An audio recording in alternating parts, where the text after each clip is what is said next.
Vamos abrir as nossas Bíblias em Lucas capítulo 7 e leremos do verso 36 ao verso 50. Lucas 7, de 36 a 50.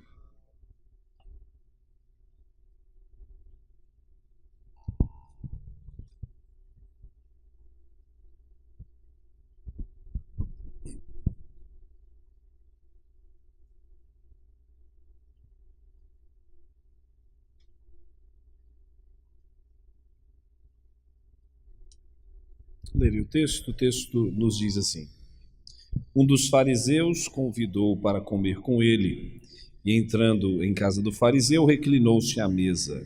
E eis que uma mulher, pecadora, que havia na cidade, quando soube que ele estava à mesa em casa do fariseu, trouxe um vaso de alabastro com bálsamo, e estando por detrás aos seus pés, chorando, começou a regar-lhe os pés com lágrimas, e os enxugava com os cabelos da sua cabeça. E beijava-lhe os pés e ungia-os com o bálsamo. Mas ao ver isso, o fariseu que o convidara falava consigo, dizendo: Se esse homem fosse profeta, saberia quem e de que qualidade é esta mulher que o toca, pois é uma pecadora. E respondendo Jesus, disse-lhe: Simão, tenho uma coisa a dizer-te. Respondeu ele: Dize-a, mestre. Certo credor tinha 2 devedores, um lhe devia 500 denários e o outro 50. Não tendo eles com que pagar, perdoou a ambos. Qual deles, pois, o amará mais? Respondeu Simão: Suponho que é aquele a quem mais perdoou. Replicou-lhe Jesus: Julgaste bem. E voltando-se para a mulher, disse a Simão: Vês tu esta mulher? Entrei em tua casa e não me deste água para os pés, mas esta com suas lágrimas os regou e com seus cabelos os enxugou. Não me deste ósculo, ela, porém, desde que entrei, não tem cessado de beijar-me os pés. Não me ungiste a cabeça com óleo, mas esta com bálsamo ungiu-me os pés. Por isso te digo, perdoados lhe são os pecados, que são muitos, porque ela muito amou. Mas aquele a quem pouco se perdoa, pouco ama. E disse a ela: Perdoados são os teus pecados. Mas os que estavam com ele à mesa começaram a dizer entre si: Quem é este que até perdoa pecados? Jesus, porém, disse à mulher: A tua fé te salvou, vai-te em paz. Oremos, irmãos. Senhor, uma vez mais, lemos a tua palavra e clamamos a ti por tua iluminação. Capacita-nos, ó Deus, para viver a tua palavra, para entender e praticar aquilo que o Senhor tem nos ensinado. Usa-me como instrumento em suas mãos, para a tua glória, em nome de Jesus. Amém. Irmãos, não é falha estarmos lendo o mesmo texto do domingo passado. Ainda não estou nesse ponto, né? Não comecei a delirar. Há um objetivo. Durante a semana, ruminando este texto, a expressão é essa, porque durante a semana passada já o havia lido, estudado, e sobre este texto, então, trouxe uma reflexão no domingo passado. Mas continuei a pensar no seu conteúdo, nas lições preciosas que aqui existem, e julguei que algumas coisas ainda não foram ditas com base nesse texto. Naquela ocasião não consegui explorar adequadamente todo o texto, por isso a minha intenção, meu desejo de voltar e tratar dele nessa noite. Na quarta-feira fui para Belo Horizonte para resolver algumas questões ali. Os irmãos sabiam que o meu carro estava clonado lá em Belo Horizonte. Graças a Deus eles prenderam o veículo clonado e a Polícia Civil concluiu o inquérito. Tinham que me dar uma certidão e eu tinha que ir lá pessoalmente, então fui, aproveitei, vi meu pai, enfim. Imagine, daqui para Belo Horizonte, dentro do carro, sozinho. Muita coisa para pensar. Há uma música agradável aos ouvidos, com uma letra que toca o coração e a reflexão com base nesse texto. Então o Senhor, durante a viagem, falou muito ao meu coração e eu queria compartilhar com vocês aquilo que Deus tem me mostrado à luz da sua palavra, certamente. Os irmãos devem se lembrar que o estudo deste texto aparece dentro de um contexto. Temos falado aqui sobre o reino dos céus, a vida eterna. Devem se lembrar que apresentamos aqui 2 parábolas que Jesus contou, a parábola do tesouro escondido no campo e da pérola de grande valor. E Jesus diz que o reino dos céus é semelhante a... E nas duas parábolas, alguém vai com alegria, vende tudo que tem, e com o dinheiro compra o campo por causa do tesouro e compra a pérola de grande valor. Eu afirmei naquela ocasião que o reino dos céus significa o domínio de Deus sobre nós, hoje e para sempre. Termos Deus na nossa vida, um relacionamento com Ele, termos a vida eterna. E como parte do reino dos céus, como fundamento dele, como caminho único para a salvação, está o Senhor Jesus. Então o Senhor Jesus também está dentro desta expressão, reino dos céus. Veja bem que a ideia é, o reino dos céus vale mais do que tudo, vale mais do que qualquer coisa nessa vida, a ponto de o texto dizer que deveríamos ter a disposição de abrir mão de qualquer coisa para termos este tesouro. Com base, então, neste aspecto da parábola, o reino dos céus sendo mais valioso do que qualquer coisa nessa vida. O Senhor Jesus sendo mais valioso, mais importante do que qualquer coisa nessa vida. Como aqueles homens descritos por Jesus na parábola trataram o mais importante. Veja bem, se algo é mais importante do que tudo, faz todo sentido que eu abra mão de qualquer coisa para ter aquilo. Se algo é mais importante do que tudo, isso será demonstrado cotidianamente. A minha postura demonstrará o que é mais importante para mim, onde é que está o meu coração. Então, com base nisso, dentro deste contexto, afirmando que Jesus é tudo, Jesus é a razão da nossa existência, o viver é Cristo, morrer é lucro, a vida eterna, o bem mais precioso que temos afirmado isso. A pergunta é se de fato nós vivemos a vida como quem entendeu ser Jesus a pessoa mais importante da sua própria vida. Então, neste aspecto, creio eu que o Senhor trouxe à minha memória este texto que acabamos de ler, e ele demonstra que é possível ter Jesus e tê-lo de qualquer maneira. É possível ser religioso, supostamente andar com Cristo, mas tratando como alguém sem valor. E ao observar este texto, me parece ser ele muito atual e explicar muito daquilo que a gente vive hoje. Como as pessoas tratam Jesus, como Jesus é tratado, de que maneira as pessoas têm Jesus, de que maneira as pessoas se relacionam com Ele. Entendo eu que nós temos um grupo de pessoas, de irmãos espalhados aí pelo mundo afora, tratando Jesus como o fariseu aqui o tratou, tendo algum interesse nele, tendo interesse de tirar alguma dúvida, ou tendo interesse de procurar algum defeito, mas não é o suficiente, é um relacionamento superficial com o Senhor Jesus. Por outro lado, temos esta mulher pecadora, que teve seus pecados perdoados pelo Redentor, e demonstrou toda a sua afeição, todo o seu amor. Pessoas que tiveram uma experiência real de transformação, pessoas que de fato tiveram seus pecados perdoados, sabem disso, sabem o valor que isso tem e vivem a vida a partir da realidade do perdão e servem a Cristo a partir da realidade do perdão. Então isso, creio eu que o Senhor ficou trazendo isso ao meu coração, e algumas coisas ele me trouxe à mente quando lembrava deste texto. O que nos impede, o que pode nos impedir de adorar a Cristo verdadeiramente? O que nos atrapalha de nos entregarmos totalmente ao Redentor, de chorarmos aos seus pés, de demonstrarmos toda a nossa afeição, nosso amor pelo Senhor? Queria pensar um pouco na figura do fariseu. Uma das primeiras coisas, creio eu, que nos atrapalha, nos impede, é a dúvida, a incredulidade.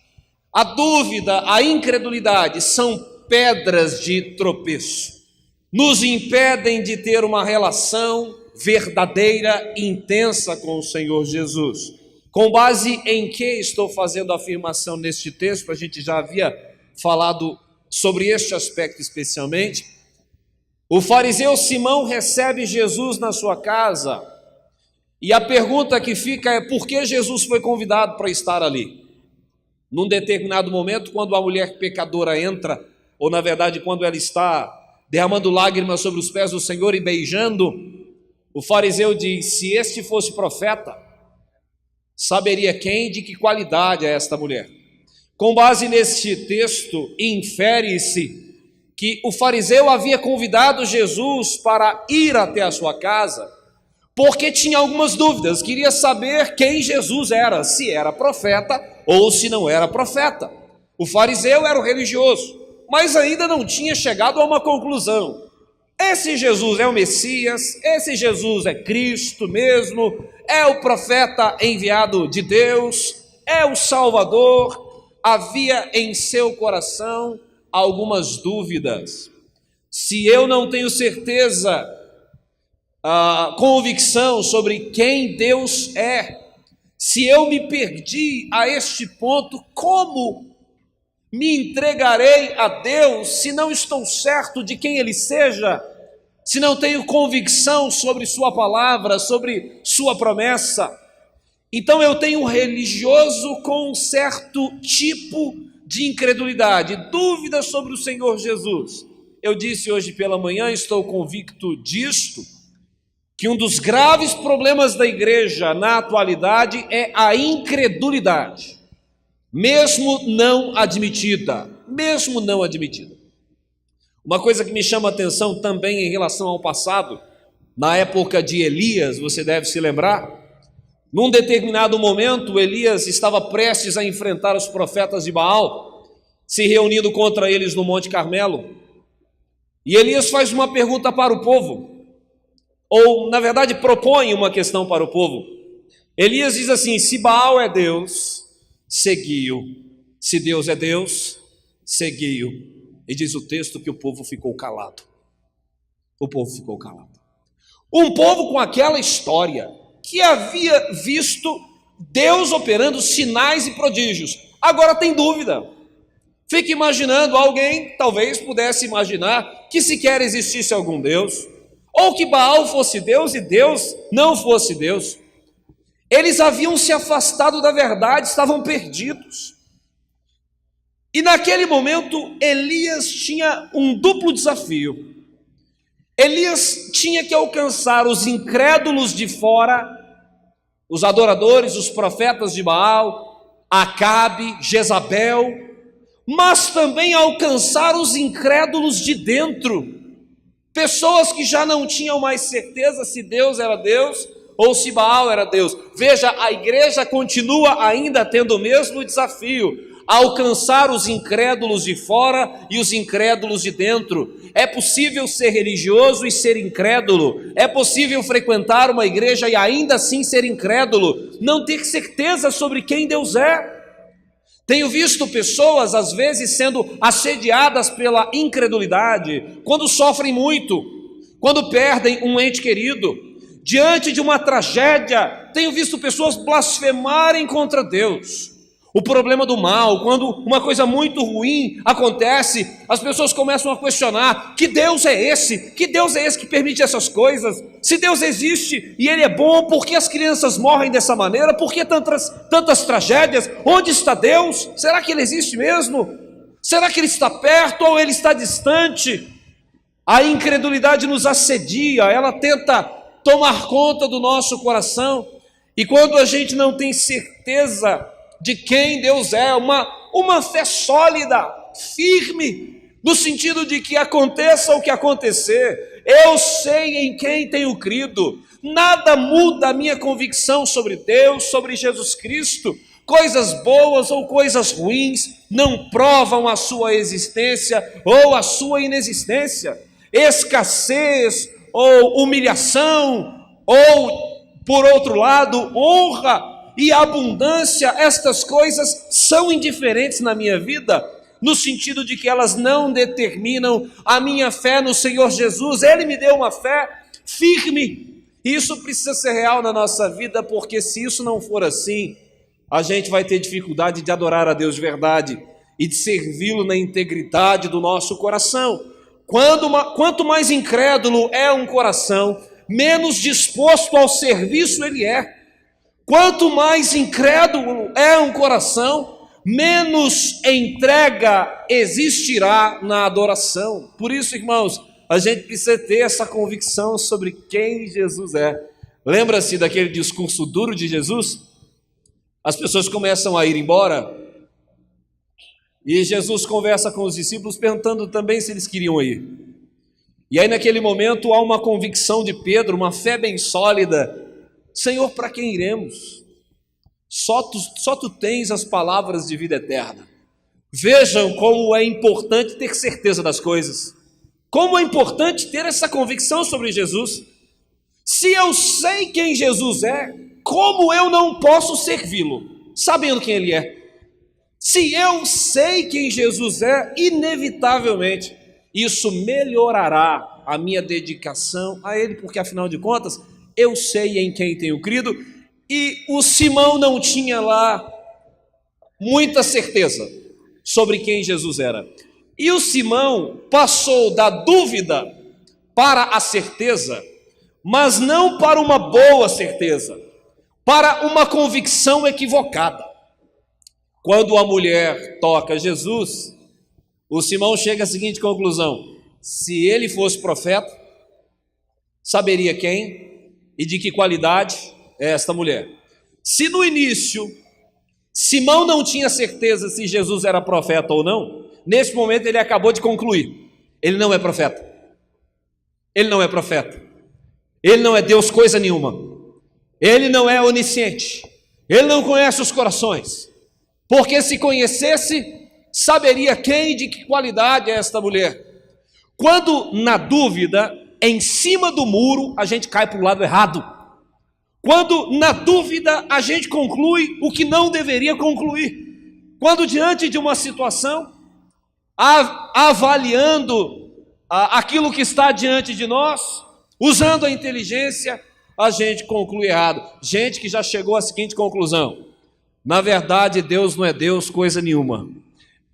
Parece loucura estar dizendo isso numa igreja, mas há pessoas chegando a essa conclusão, repito, principalmente quando uma coisa muito ruim acontece. O mal tem feito muita gente questionar a fé e questionar a existência de Deus, chegando a esta conclusão: Deus não pode existir e ser ao mesmo tempo soberano, justo e bom. Porque se Deus existe e é soberano e bom, por que as tragédias acontecem? Por que tanto sofrimento? Então ele é soberano, mas ele não é bom. E se a gente disser que ele não controla as coisas, então, e nesse sentido de não controlar, coisas boas estejam acontecendo, diríamos: Deus é bom, mas não é soberano, porque ele não controla as coisas. Pessoas com convicções equivocadas sobre Deus, chegando a esse tipo de conclusão.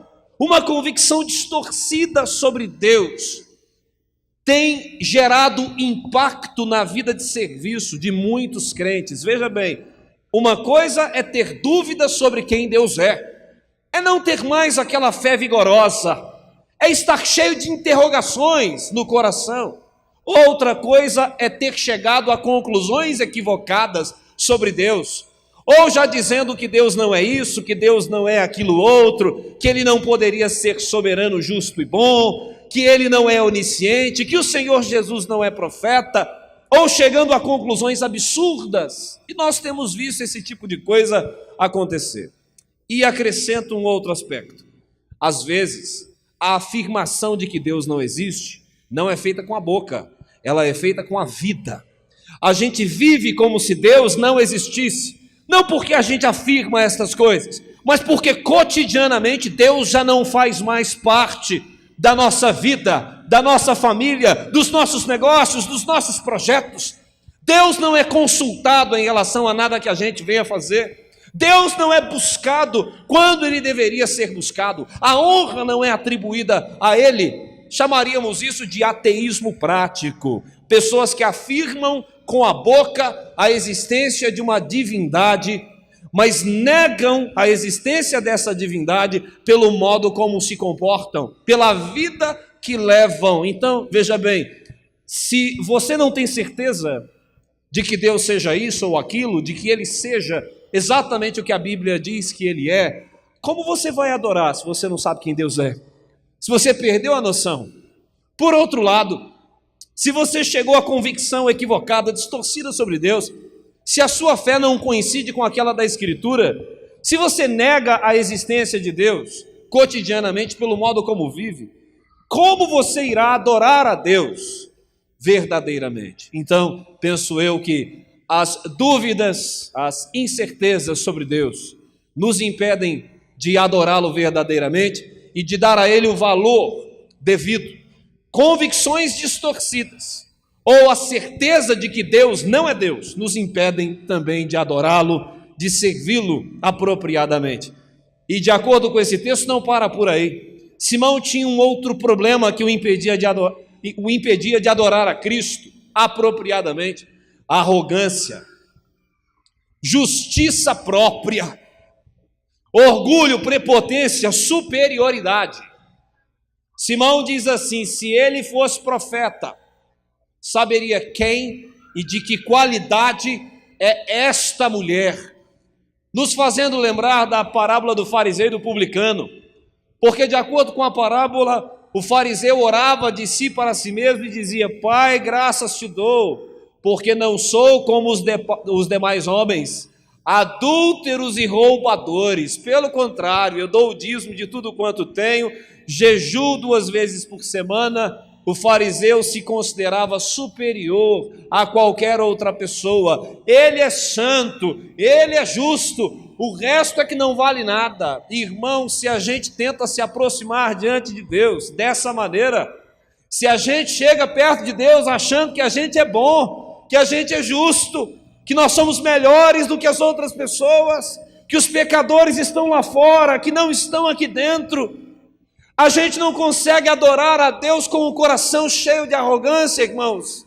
A gente não consegue adorar a Deus achando que a gente é justo pelo nosso próprio esforço. Isso nos impede. Por isso é possível que alguém esteja diante de Jesus, Jesus está na sua casa, mas essa pessoa não consegue se relacionar com Cristo, porque ela é boa demais, ela é muito santa, ela é muito justa. Esse era o problema do fariseu. E veja que a arrogância do fariseu o faz não apenas ter uma convicção equivocada sobre ele mesmo, como também ter uma convicção equivocada sobre Deus e sobre o outro. Veja bem, qual é a convicção do fariseu sobre Deus? Uma vez que ele conclui ser justo, ser bom, se ele soubesse mesmo quem Deus é, não chegaria a essa conclusão sobre ele mesmo. Veja que coisa interessante. Uma convicção acertada sobre Deus faz com que tenhamos convicções acertadas sobre nós mesmos. A gente se aproxima de Deus, entendendo quem Deus é, a gente entende também quem a gente é. Veja, um homem que tinha convicções equivocadas sobre Jesus, sobre a fé, sobre Deus, também tinha convicção equivocada sobre si. Ele não era superior a ninguém, mas ele se achava, por outro lado, uma convicção equivocada sobre os outros.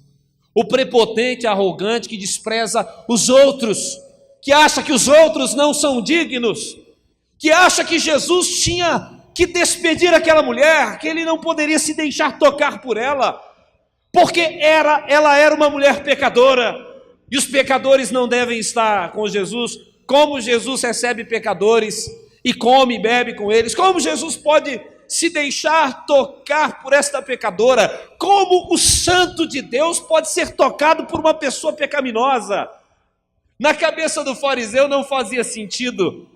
Imagine o Deus Filho Todo-Poderoso assume uma forma humana, se torna homem, reconhecidamente como homem, se relaciona com pecadores. Os pecadores vão ao seu encontro, ele recebe pecadores, ele conversa com eles, ele come com eles. As pessoas desprezadas naquela época encontravam em Jesus a salvação, a direção para a sua vida, e parecia ser absurdo para aquelas pessoas que o Santo de Deus, pudesse se deixar tocar pelos pecadores. Mas afinal de contas, ele veio para quem? Ele mesmo disse: os sãos não precisam de médico, mas sim os doentes. Eu não vim chamar justos, eu vim chamar pecadores ao arrependimento. Ele veio para, de fato, tangenciar a vida dos pecadores, transformá-los, se deixar ser tocado por eles. Então, veja bem, se você traz no seu coração esse sentimento de superioridade, uma justiça própria, você dificilmente adorará Jesus como ele deve ser adorado. Você dificilmente servirá a Cristo e o tratará com a importância que ele deve ser tratado, se você acha que você é bom. Estas eram as convicções ou a realidade deste fariseu, incertezas sobre quem Jesus é, num determinado momento, convicção equivocada sobre quem Jesus é. Jesus não é profeta, coisa nenhuma. Um sentimento de superioridade, arrogância, porque ele olha para aquela mulher e se refere a ela como uma mulher deste tipo, desta qualidade, e ele estava profundamente equivocado sobre quem Jesus era.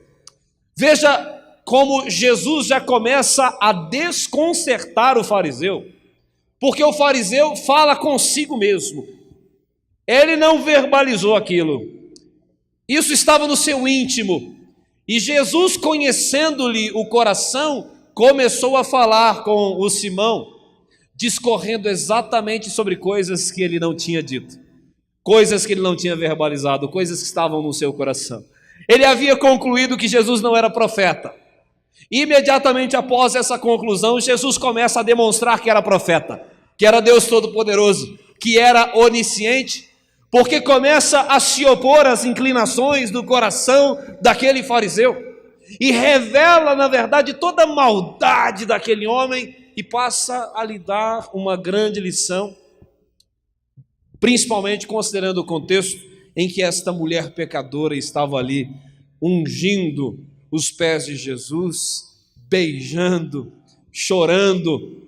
Se o fariseu era tudo isso que eu acabei de dizer, agora eu queria pensar então nesta mulher e na sua adoração verdadeira, no serviço que ela prestou, no valor que ela deu a Cristo, na emoção que ela tinha no coração. Por que esta mulher agiu daquela maneira? Aí a gente começa a perceber, ela sabia exatamente quem Jesus era. Ela sabia exatamente quem Jesus era. E não era um saber teórico, era um saber que dizia respeito à experiência.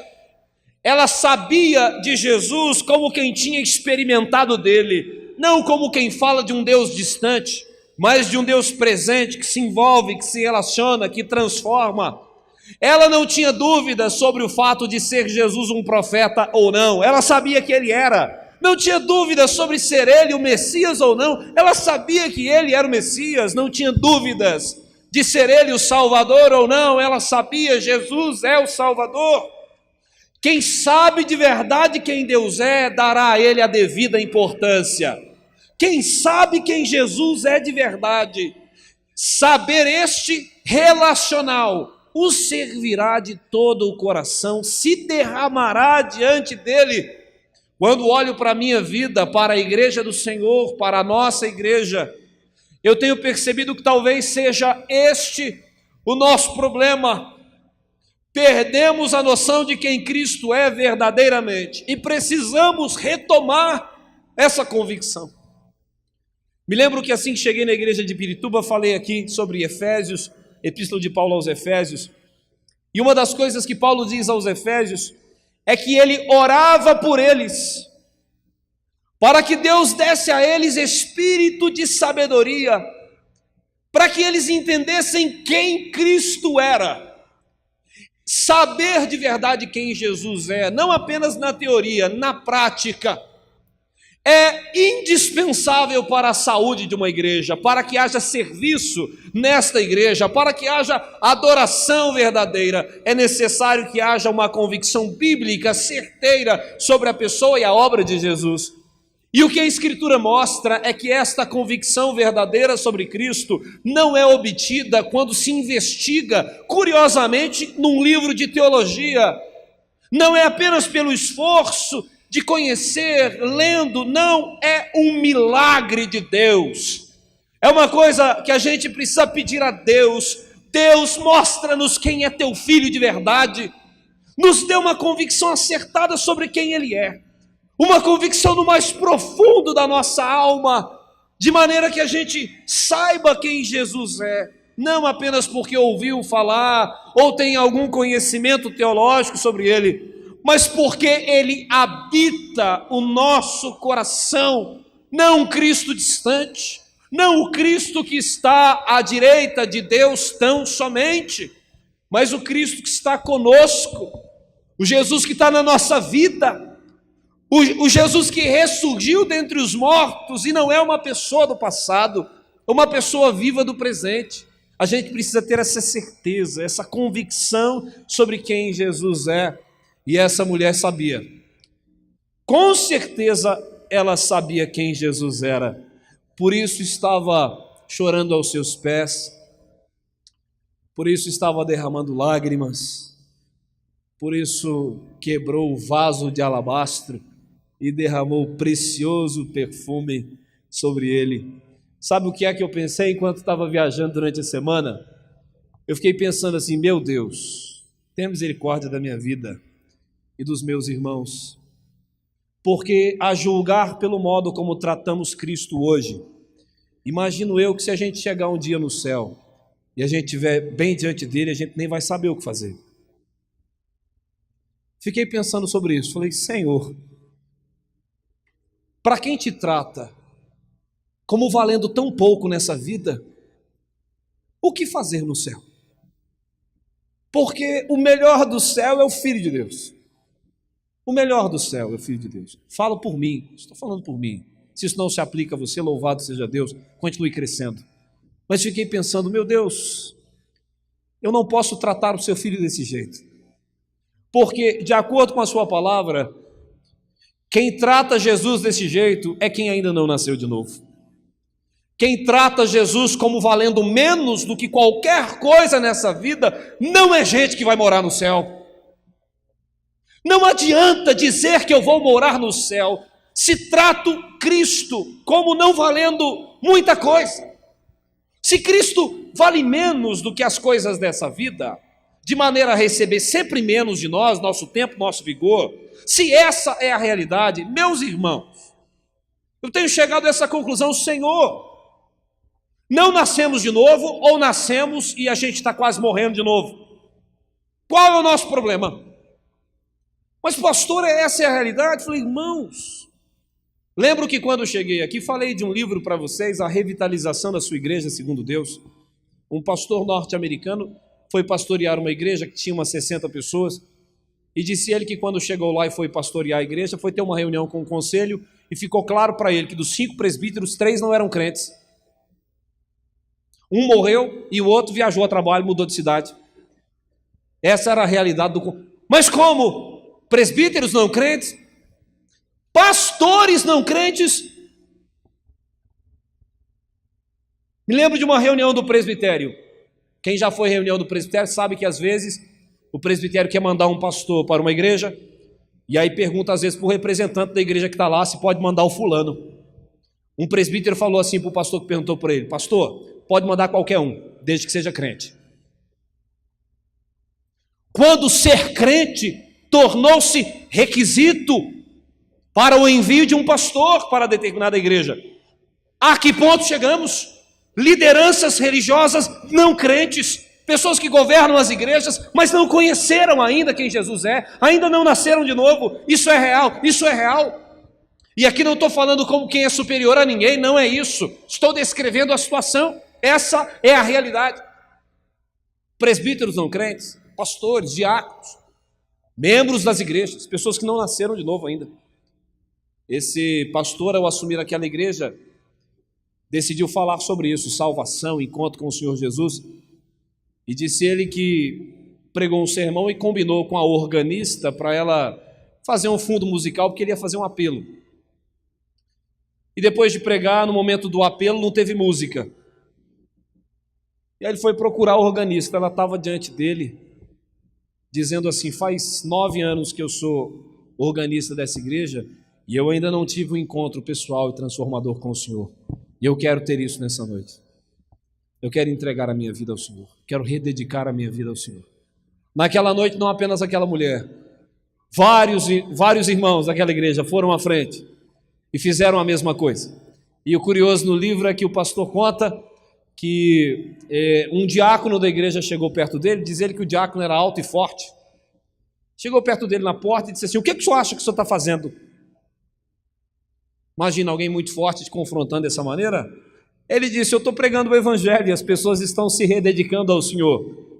E aí o diácono disse assim: pois bem, eu quero a mesma coisa. Quero a mesma coisa que elas tiveram. O pastor disse assim: não, vem cá, a gente ora e está tudo resolvido. O diácono disse: não, a igreja me elegeu e eu quero ir à frente pedir perdão à igreja por ter sido o tipo de diácono que eu fui durante todos esses anos. Irmãos, pessoas que estavam na igreja há anos, mas ainda não haviam se encontrado de fato com o Senhor Jesus, não sabiam quem Ele era de verdade. Eu sei que isso assusta, já me assustou também. Um dia estava num acampamento com um pastor de uma igreja lá em Belo Horizonte, e foi até a igreja que eu acabei pastoreando anos depois. No momento do acampamento de oração, esse pastor me chamou e olhou bem para mim e disse assim: você já teve um encontro pessoal e transformador com o Senhor Jesus? Você sabe quem Ele é? Já teve uma profunda convicção da sua própria pecaminosidade? Eu me senti meio assim: como alguém pode questionar isso? Como alguém pode questionar a minha salvação? Eu sei de mim, eu sei de mim. Na verdade ele não questionou, ele fez uma pergunta, mas às vezes a gente se sente embaraçado, constrangido, porque é o aspecto fundamental da fé, a salvação. Pressupõe-se que estamos aqui reunidos, adoramos, cantamos, levantamos as mãos, oramos, fechamos os olhos, somos crentes, mas é possível que não. O Senhor Jesus mesmo disse que no final, quando Ele vier, será este um tempo de surpresas, desagradáveis para alguns, que dirão naquele dia: em Teu nome expelimos demônios, em Teu nome fizemos milagres, em Teu nome profetizamos, e Jesus dirá: apartai-vos de mim, malditos, eu nunca vos conheci. Aquelas pessoas viveram a vida acreditando que tinham um relacionamento verdadeiro com o Senhor Jesus, mas estavam enganadas, não eram de verdade. Então isso tem sido trazido ao meu coração pelo Senhor. Do que é que a gente precisa para adorar e servir a Cristo de verdade? Saber de coração quem Ele é. Saber como quem experimentou de Cristo. Aí a gente vai adorá-lo. E aí quando a gente olha para essa mulher, ela sabia quem Jesus era, mas ela tinha certeza do que Ele tinha feito. Ela tinha certeza do que Ele tinha feito na vida dela. São coisas diferentes. Saber quem Jesus é, quem Deus é, tal como a Escritura nos revela. Outra coisa é ter certeza que uma obra sobrenatural foi realizada em nós. Uma mão invisível entrou dentro de nós e mudou alguma coisa lá. O pecado era abundante, delicioso, nos escravizava, éramos apaixonados por ele, e de repente isso muda. O prazer da carne é substituído por um prazer maravilhoso nas coisas de Deus. A alegria de servir a carne, o mundo, o diabo, é substituída por uma alegria de servir ao Senhor Jesus. É mais que saber da existência de Jesus e este ressurreto. É saber que Ele vive em nós e mudou quem a gente é. Você tem essa certeza? você consegue ver com clareza esta obra em você. Alguns crentes tiveram conversões traumáticas, me refiro a conversões traumáticas, aquele tipo de conversão, no contexto da qual, por exemplo, alguém estava envolvido com a criminalidade, com drogas ou alguma coisa dessa natureza. De vez em quando a gente ouve testemunhos assim, pessoas que estavam envolvidas com o mal intensamente, e aí contam como Deus mudou a própria vida delas. Na Escritura nós temos alguns exemplos assim. Quando a gente olha para Paulo, perseguidor da igreja, de como o Senhor Jesus se encontra com ele e muda a sua vida, coisa maravilhosa, e a gente percebe que foi uma conversão bem traumática. E os primeiros passos dele como crente também, as pessoas ainda não tinham certeza se ele tinha mudado de vida ou não. Mas veja, era inequívoca a realização da obra de Deus na vida dele. As pessoas perceberam que Deus de fato mudou aquele homem de perseguidor da igreja a perseguido por causa do evangelho. Saber quem Jesus é de verdade é indispensável para a gente adorá-lo e servi-lo de coração. Mas é necessário ter experimentado dele, ter de fato passado por esta profunda transformação de vida. Quem passou por isso adorará a Cristo verdadeiramente. E aí neste texto a gente percebe uma coisa associada a isso tão importante.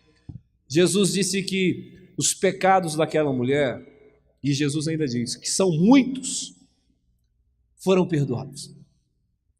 Jesus dizendo assim: eu perdoo os seus pecados, e são muitos, mas eu perdoo os seus pecados. Nesse sentido, é uma coisa tão maravilhosa. Essa mulher, antes de se encontrar com Jesus, não sabia quem era. Depois de se encontrar com Cristo, não apenas soube de verdade quem Jesus era, como também soube quem ela era. Suas más obras antes de Cristo poderiam ser nomeadas de uma maneira, mas depois de Cristo ela sabia muito bem o nome daquilo, era pecado. Toda a pecaminosidade dela veio à luz quando Cristo mudou a vida dela. Ela teve uma visão clara de quem ela era. Irmãos, quando a gente sabe, quando a gente tem noção da nossa pecaminosidade, e de fato foi alcançado pela obra transformadora de Jesus, a gente serve a Cristo de coração. Quando a gente olha para os nossos pecados, como disse o salmista, mais numerosos do que os cabelos da nossa cabeça. Dá para imaginar isso? Uma descrição da nossa pecaminosidade? Pecados mais numerosos do que os cabelos da nossa cabeça, ou são tantos que me impedem a vista. Eu, quando leio esse texto, é como se eu imaginasse uma montanha de pecado e alguém não consegue ver do outro lado, por causa do seu próprio pecado. Eu não consigo enxergar, porque os meus pecados são tantos, se amontoam diante de mim. A gente parece não ter chegado ainda a esta conclusão sobre quem a gente é de verdade, como a gente é pecador, limitado. A gente ainda é maledicente, a gente ainda julga os outros, a gente se acha superior, a gente não acredita na transformação do outro. Às vezes o pecador arrependido tem que lidar com o desprezo dos seus irmãos, mesmo tendo sido verdadeiramente perdoado por Deus. Às vezes as pessoas têm dificuldade de acreditar na transformação, e não estou falando de qualquer transformação, mesmo as transformações notórias, significativas. As pessoas ainda ficam com o pé atrás, porque pensam assim: se esta pessoa foi capaz de fazer isso, será capaz de fazer de novo. E nisso a gente se esquece. E há também uma pergunta nesse aspecto: é mais fácil que o pecador que pecou gravemente peque novamente, ou é mais fácil que você e eu, que ainda não cometemos aquele pecado, o cometamos pela primeira vez? É mais fácil que o adúltero adultere novamente, ou que aquele que ainda não adulterou, adultere pela primeira vez. É mais fácil para o ladrão furtar de novo, ou para aquele que ainda não furtou, cometer este pecado pela primeira vez. A questão é, somos todos pecadores, e não dá para medir o nível de probabilidade, de inclinação, que este ou aquele tenha para cometer pecados. Porque a Escritura, quando diz assim, aquele que está de pé, veja que não caia. Esta palavra não é direcionada apenas àqueles que pecaram mais uma vez, ou para aquele que ainda não cometeu determinado tipo de pecado.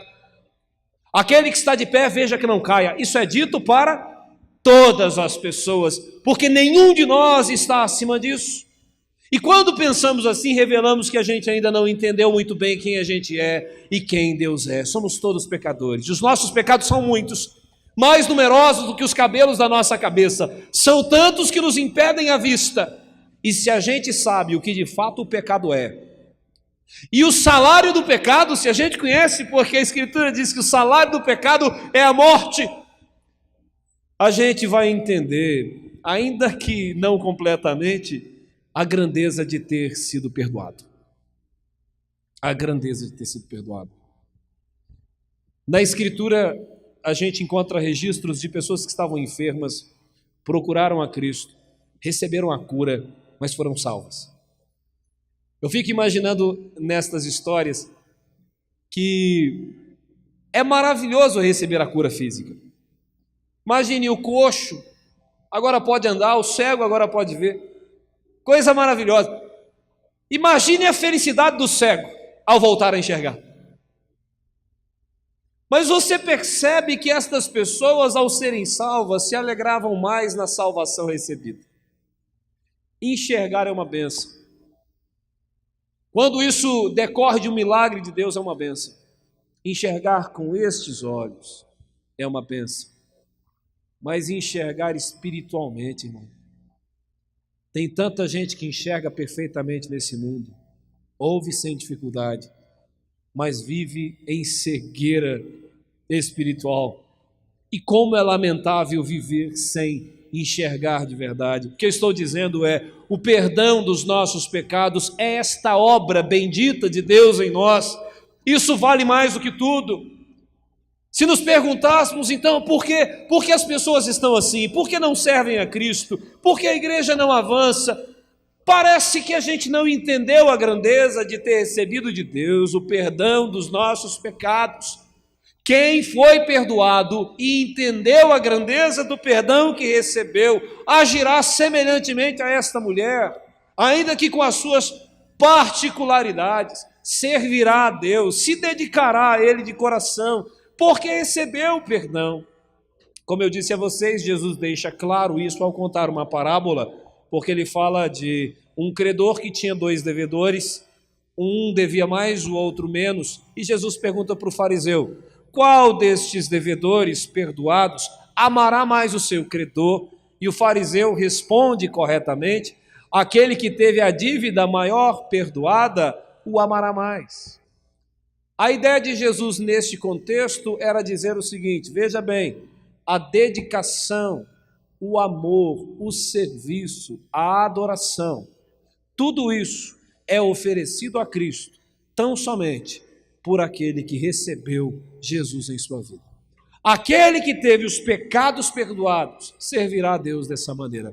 Indiretamente o Senhor Jesus estava dizendo para o fariseu, fariseu cheio de si, justo, aos seus olhos, achava-se superior, cheio de dúvidas sobre Jesus, depois com uma convicção sobre Jesus, ele não é profeta. Este é o tal que tratou Jesus de qualquer maneira, que não demonstrou amor e afeto por Cristo. E por que ele tratava Cristo assim? Porque ainda não havia experimentado da obra maravilhosa de Cristo em seu coração, ainda não havia experimentado daquilo que aquela mulher pecadora ou ex-pecadora, no sentido de que havia abandonado aquela vida de dedicação ao pecado, de amor ao pecado, uma vez que havia sido transformada pelo Senhor. Então, irmãos, estas coisas têm inquietado o meu coração. Eu tenho refletido sobre a minha vida para chegar aqui e falar com vocês sobre isso. É muito claro o texto. Nosso serviço, nosso amor a Cristo tem a ver com aquilo que Ele fez em nós. Se Cristo perdoou os nossos pecados, como a gente crê que Ele perdoou, se uma obra transformadora de Cristo aconteceu em nós, isso tem que estar patente nas nossas obras. A gente demonstra isso pelo modo como a gente trata o Senhor Jesus. E observando o modo como a gente serve a Cristo, eu já disse a vocês, a impressão que eu tenho é que às vezes Cristo vale menos do que qualquer outra coisa na vida de algumas pessoas, porque Cristo é deixado de lado por coisa pequena. Eu fico pensando em algumas coisas, é claro que isso não tem necessariamente a ver com Cristo, mas também a nossa frequência aos cultos, a participação das reuniões, não resumem toda a nossa fé, mas é uma parte da nossa fé. Aí às vezes a pessoa não vem na escola bíblica dominical, não vem no culto matutino, e aí você vai conversar, a pessoa diz assim, eu só tenho domingo para dormir até mais tarde. Eu fico me perguntando, e isso não é um domingo ou outro, porque às vezes você está cansado lá, dormiu de madrugada, sei lá, está doente, trabalhou demais, talvez não consiga vir. É gente que não consegue nunca. E a questão eu só tenho hoje para dormir até mais tarde. Eu conheci um rapaz também, uma vez, ele trabalhava, era cobrador em ônibus, em coletivo, e ele tinha uma folga a cada 45 dias, me parece. Aí quando acontecia a folga, ele vai conseguir ir na escola dominical. Não, ele foi visitar um amigo. Ou decidiu lavar a moto. Rapaz, eu fico pensando assim, imagine, você tem um trabalho e não consegue congregar adequadamente. Aí finalmente você tem uma oportunidade, falou, opa, vou conseguir, hoje vou estar lá, vou poder adorar a Deus, não, eu vou lavar a moto. Não, eu vou dormir até mais tarde. Que valor Jesus tem? Jesus perde para cada coisa, irmãos. O valor de Cristo é menor do que cada coisa. E se ele é tratado assim, no caso do fariseu, Jesus chega e não tem uma água para os pés. Jesus chega e não tem ósculo, não tem beijo. Por que Jesus é tratado assim? Quem trata Jesus como um qualquer é porque não sabe quem ele é. Quem trata Jesus como um qualquer é porque ainda não teve um encontro transformador com ele, ainda não recebeu, porque é impossível que alguém tenha tido seus pecados perdoados e mesmo assim trate Jesus como qualquer um. Aquele que teve seus pecados perdoados pelo Senhor e a vida transformada, dará tudo por Cristo, dará sua vida por Ele, dará seu melhor. Como falamos no início, a parábola do tesouro escondido no campo, ou da pérola de grande valor, quem sabe quem Jesus é, estará disposto a trocar qualquer coisa por Cristo, porque saberá que Cristo vale mais do que tudo. E finalmente Jesus disse para essa mulher aqui uma coisa tão bonita, né? Vai, a tua fé te salvou. Irmãos, a avaliação que eu faço da nossa realidade como igreja é, a tua fé te salvou. Ouvir isso, a impressão que eu tenho é que a gente ouve isso de qualquer maneira. Se não é o seu caso, Deus continue te abençoando. Mas se a gente dissesse assim, ou não necessariamente nesse contexto, mas alguém desempregado que conseguiu um emprego, pensa na felicidade, porque a gente consegue tocar nessas coisas, né? Estava doente, foi curado. Imagine a gente anunciando, olha, sabe a pessoa fulana de tal? A gente orou, estava doente, Deus curou. Alegria. Alguém da sua família que estava prestes a morrer e não morreu. Alegria.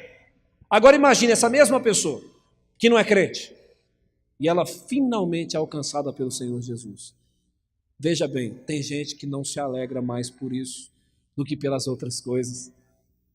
Me permita, a irmã Ruth está aqui, ela agiu de maneira diferente, é o lado positivo, porque o irmão dela recebeu a Cristo, voltou para Cristo num dos últimos momentos da vida dela, e a Ruth me disse que não conseguia estar triste, não é que não estava sentindo a dor, mas porque a felicidade de saber que o irmão recebeu a Cristo, ainda que no final da vida, era maior, a felicidade era maior do que a dor da perda.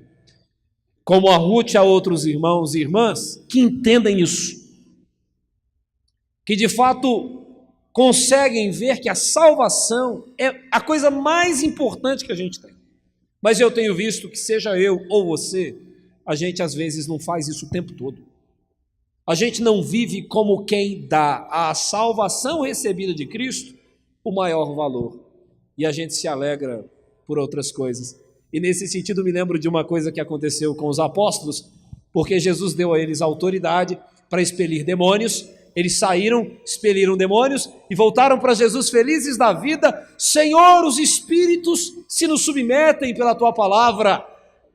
Aí Jesus olha para eles e diz: tá, alegrem-se, não porque os espíritos se vos submetem, mas porque o vosso nome está arrolado no céu. Veja isso, Jesus era um mestre e tanto, né? E às vezes o discípulo tinha aquela sua alegria estragada, né? Mas era maravilhoso, sabe? Imagine você chegando perto de Jesus, todo feliz: Senhor, eu acabei de expulsar um demônio. Falei assim: sai demônio, o demônio saiu. Eu fiquei feliz demais, que felicidade. Aí Jesus olha, tá, mas o mais importante não é isso. O mais importante não é isso. Seu nome está escrito no céu. Eu perdoei seus pecados, eu te salvei, você vai morar no céu comigo. Isso é mais importante. Alegre-se mais por isso do que por qualquer outra coisa nessa vida, porque as coisas são transitórias, este mundo passará, estas coisas que nos trazem alegria passarão, mas viver com Cristo é uma bênção que não se perderá com o tempo, teremos isso conosco para sempre. Parece óbvio, mas valorizar mais o que vale mais. Se Cristo vale mais do que tudo, a gente precisa valorizá-lo. E eu sei, irmãos, que o que eu estou dizendo aqui, na vida de vocês, na minha e dos outros crentes, é um milagre de Deus. Eu quero tratar o Senhor Jesus cada vez melhor, quero me dedicar a Ele cada vez melhor, servi-lo com mais dedicação, demonstrar o meu afeto, o meu amor pelo Senhor, por aquele que me salvou, perdoou os meus pecados. Eu quero fazer isso. É uma luta cotidiana. Espero que você esteja na mesma luta. O Senhor perdoou os meus pecados, eu o amo. O perdão dos pecados que eu recebi é a maior bênção que eu poderia ter recebido na minha vida. E quando a gente sabe quem Jesus é e experimentou dele no sentido de que a gente sabe o que ele fez, experimentamos desta obra em nós, às vezes a gente se emociona, né, irmãos? Diante de Jesus, a gente chora e chora de felicidade, porque Ele transformou a nossa vida. Espero que Deus aplique esta palavra ao seu coração, ao meu coração, continue falando com você. Adoração e serviço a Deus, o que nos impede, o que nos atrapalha? Dúvidas, incertezas, incredulidade, isso nos atrapalha de servir a Deus. Convicções equivocadas, quando a gente acha que Jesus é o que Ele não é. Arrogância, prepotência, quando a gente acha que a gente é mais do que aquilo que a gente realmente é, quando a gente não sabe da nossa pecaminosidade, isso tudo nos impede de adorar a Deus, de servi-lo. Por outro lado, quando você sabe quem Cristo é de verdade, isso te ajuda a adorá-lo com qualidade, com dedicação. Quando você experimentou de Jesus na sua vida, ou seja, uma obra feita em você, isso te ajudará a adorá-lo.